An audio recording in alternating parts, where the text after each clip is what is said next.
Sa araw na ito, tatalakayin natin kung ano ang investment o pamumuhunan at kung paano ito makakatulong sa ating pinansyal na hinaharap. Una, ano nga ba ang investment? Ang investment ay ang proseso ng paglalaan ng pera o kapital sa isang aktibidad, proyekto o asset na inaasahang magbibigay ng kita o pagtaas ng halaga sa hinaharap. Ang layunin ng pamumuhunan ay ang pagkakaroon ng karagdagang kita bukod sa karaniwang pinagmumulan ng kita tulad ng sahod. Ang mga karaniwang anyo ng investment ay kinabibilangan ng stocks, bonds, mutual funds, real estate at marami pang iba. Ang bawat uri ng investment ay may kanya-kanyang antas ng panganib at potensyal na kita. Kung bago ka pa lamang sa mundo ng investment, magandang ideya ang magsimula sa mas ligtas at kilalang mga investment vehicles. Ang stocks, halimbawa, ay maliliit na bahagi ng pagmamay-ari ng isang kumpanya at maaaring magbigay ng kita sa dalawang paraan: pagkakaroon ng dividends at pagtaas ng halaga ng stocks. Sa kabilang banda, ang bonds ay pagkakautang na pinapautang mo sa isang kumpanya o gobyerno na babayaran sa iyo kasama ang interest sa katapusan ng itinakdang panahon. Bagamat mas mababa ang panganib ng bonds kumpara sa stocks, mas maliit rin ang potential returns nito. Ang real estate naman ay pagkakaroon ng pagmamay-ari sa mga ari-arian na maaaring paupahan o ibenta sa mas mataas na halaga. Mahalaga ang pagkakaroon ng tamang kaalaman at pag-unawa sa mga iba't ibang uri ng investment bago magdesisyon na maglagay ng pera. Alamin ang iyong risk tolerance at mga long-term financial goals. Tandaan, ang pamumuhunan ay hindi mabilisang paraan upang yumaman. Ito ay proseso ng maingat na pagdedesisyon at pagtitiyaga. Maraming salamat sa pakikinig at sana'y naliwanagan kang mabuti tungkol sa konsepto ng investment. Mga ilang halimbawa ng stocks investment. Kung ikaw ay bago pa lamang sa stock market, huwag mag-alala. Layunin natin ay higit na maunawaan ang konseptong ito para sa ating mga susunod na investment moves. Unahin natin ang tinatawag na blue chip stocks. Ang mga blue chip stocks ay kinikilala bilang mga kumpanyang may matibay na reputasyon at matatag na operasyon. Kabilang dito ang mga kumpanya tulad ng SM Investments, Ayana Corporation at Jollibee Foods Corporation.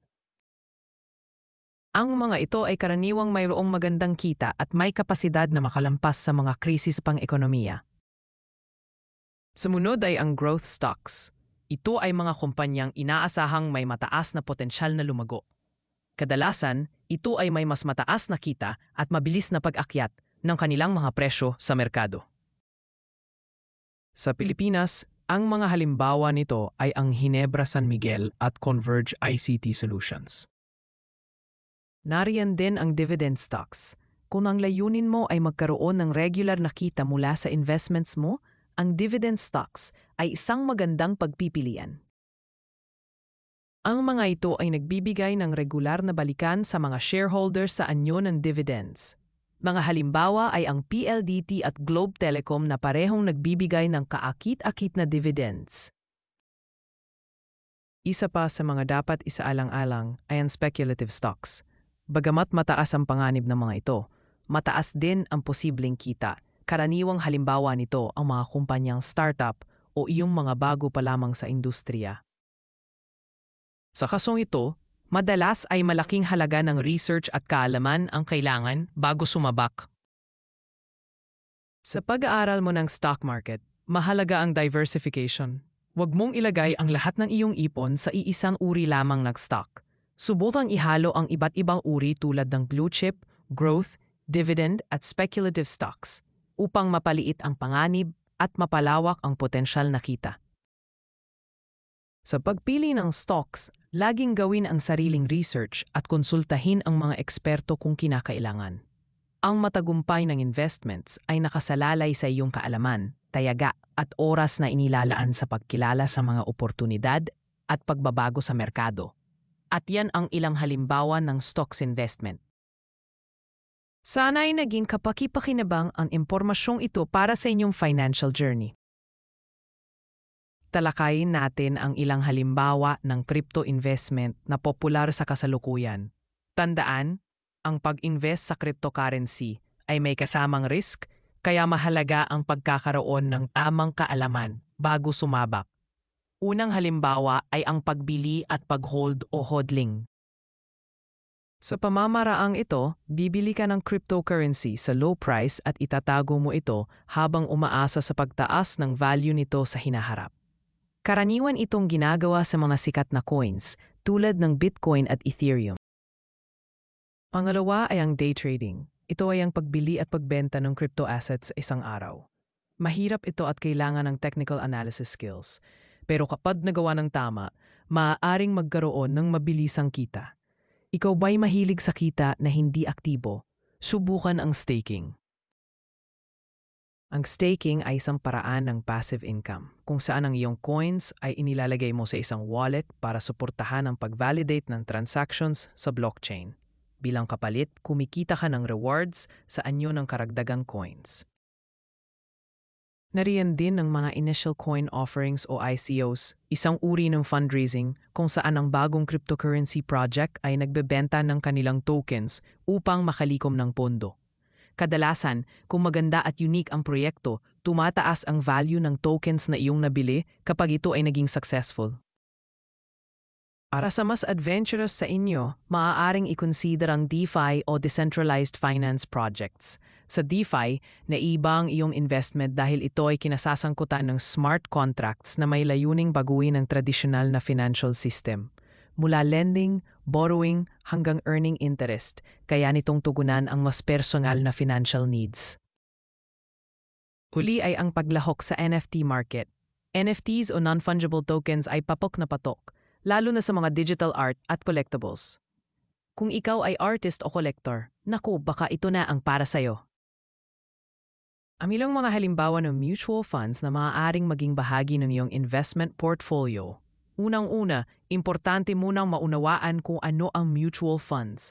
Ang mutual fund ay isang kolektibong investment scheme kung saan ang pera ng maraming investors ay pinag-iipon-ipon upang bumili ng sari-saring uri ng investments, gaya ng stocks, bonds at iba pa.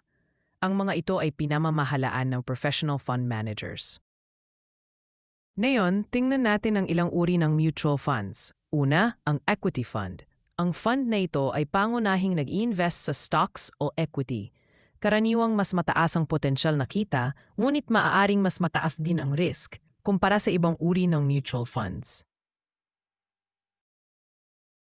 Angkop ito para sa mga investors na may mataas na risk tolerance at pangmatagalan ang pananaw sa investments. Pangalawa, ang bond fund. Ang bond fund ay nag-i-invest sa fixed income securities gaya ng government bonds o corporate bonds. Karaniwan, ito ay mas mababa ang risk at steady ang returns kumpara sa equity fund, kaya't madalas na pinipili ng mga conservative investors o yaong nais magkaroon ng regular na kita. Pangatlo, ang balanced fund. Ito ay kombinasyon ng equity at bond investments, kung saan balanse ang alokasyon ng pera sa dalawang uri ng securities. Ang ganitong uri ng mutual fund ay para sa mga nais ng diversified portfolio na may katamtamang risk at kita. Pang-apat, ang money market fund. Ang fund na ito ay naglalagay ng pera sa short-term debt instruments gaya ng treasury bills at certificates of deposit. Karaniwan ang money market fund ay may pinakamababang risk sa lahat ng uri ng mutual funds, ngunit may limitadong kita rin. Ito ay para sa mga investors na nais ng safe at liquid investment. Sa pagpili ng mutual fund, isaalang-alang ang iyong financial goals at risk appetite. Mahalaga ring suriin ang historical performance ng fund at reputasyon ng fund manager. 10 tuntunin na dapat sundin sa pag-i-invest. Unawain ang iyong investment. Huwag mag-invest sa isang bagay na hindi mo naiintindihan. Hal, stocks, crypto, mutual funds. Magsimula sa maliit. Simulan sa halagang kaya mong mawala habang natututo ka pa. Magkaroon ng layunin. Alamin kung para saan ang investment mo. Para sa bahay, edukasyon, retirement, gumamit ng extra money, hindi emergency fund. Huwag gamitin ang perang nakalaan para sa pangangailangan gaya ng pagkain o gamot. Diversify o ikalat ang iyong investments. Huwag ilagay lahat ng pera sa iisang investment. Iwasan ang all-in. Mag-ingat sa mga scam. Iwasan ang mga too good to be true na alok. Laging i-verify kung legit. Anatilihin ang disiplina. Iwasang ang impulsive decisions dahil sa takot. FOMO o greed. Mag-invest sa mahaba-habang panahon. Ang pagyaman sa investing ay kadalasang nangyayari sa mahabang panahon. Long term. Mag-aral at magbasa. Palaging mag-research at sumubaybay sa mga balita tungkol sa ekonomiya at merkado. Huwag mong hayaan ang emosyon ang magdesisyon. Gamitin ang utak, hindi damdamin, lalo na kapag bumababa ang market. Bonus tip, ang tamang impormasyon, tamang diskarte, pikul mas mataas na tsansa ng tagumpay sa pag-i-invest.